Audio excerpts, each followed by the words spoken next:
will have to be a big order.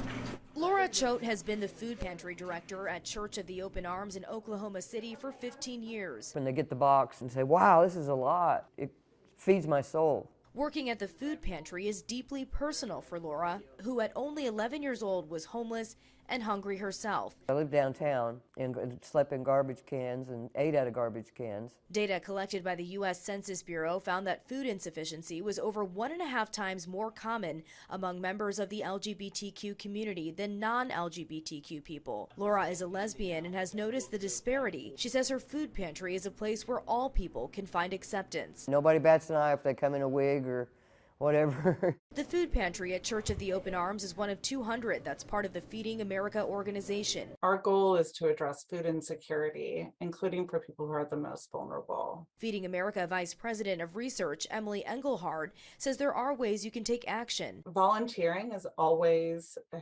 huge thing that you can do for the pantries in your community. And then when volunteering, practicing affirming approaches to the people that we're interacting with. So not assuming pronouns, wearing a rainbow flag. Another way to help is to advocate. SNAP, formerly the food stamp program, is the first line of defense against hunger. And so continuing to push for our local governments, our state governments, to expand access to SNAP is one of the most sort of broad impact things that people can do. And Laura is continuing to do her part, making a difference in her community. She wants members of her LGBTQ community who are struggling to know that it gets better. I'm a living example of what can be done. My body is all tore up from life, but there's a better life out there. I'm owning my own home now. I'm doing pretty good. Rena Roy, ABC News, New York.